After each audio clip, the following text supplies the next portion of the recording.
Biyaheng Kulelat, biyaheng Tagumpay. Ay, hindi mali. Mula sa Kulelat, biyaheng Tagumpay. O, ito, Bonchon na tao, Tagumpay. Punta natin yung team, yung PNC Pro Team ML. So, meron tayong seminar dito, leadership seminar. Hinahanda kasi natin yung team natin para mag-perform sila ngayon. Siyempre, nakakalungkot.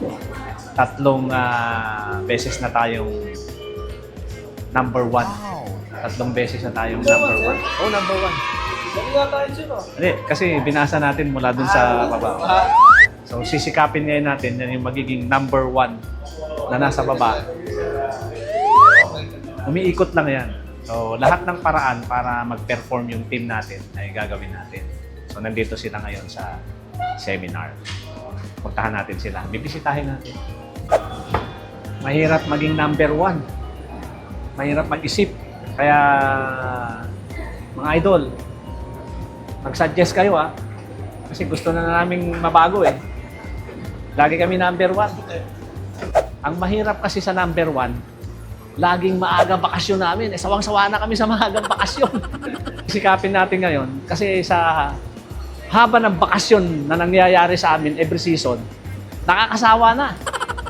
Nakakasawa na magbakasyon. Hihintayin natin matapos yung seminar ng mga team.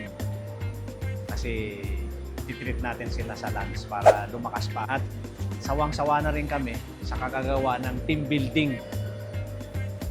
Kuha na nga kami, nakapagpatayo na kami ng pinakamataas na building sa Pilipinas. Sa kaka-team building namin.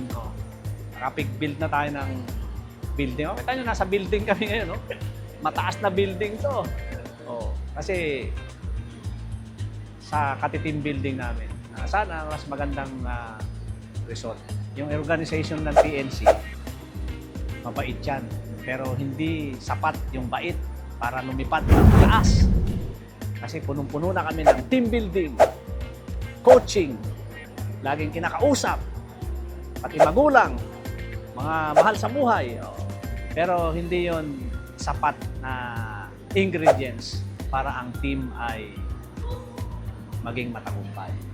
Ang isang sikreto niyan, tuloy lang ang laban. Kahit ano pa yung maging resulta at ano man yung maging status o ano man yung maging rank ng PNC, kahit ano bang maging standing nila, andito ako para sumuporta sa kanila.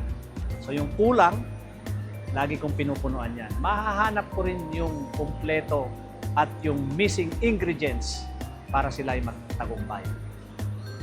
Dahil hindi tayo magpapabaya at hindi tayo titigil hanggat hindi natin nakamit ang tagumpay. Kaya hintayin nyo lang mga ka-Phoenix. Hintayin nyo lang. Magiging number 1 din tayo mula sa taas. Hindi number 1 mula sa baba. At magbabakasyon din tayo ng huli. Hindi laging maaga. Okay? Ka-Phoenix, pag-pray nyo yung team natin. Lumipad ng mataas. Phoenix will now rise. Ako naman sinasabi sa kanila na hindi talaga uubra sa isang team ang may star.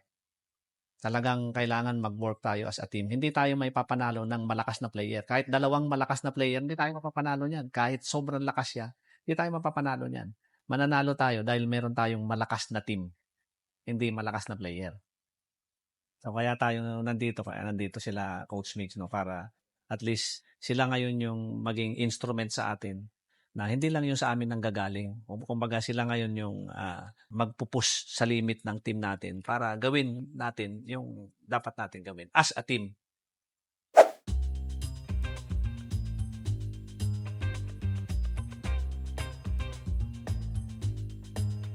All for God's Yes!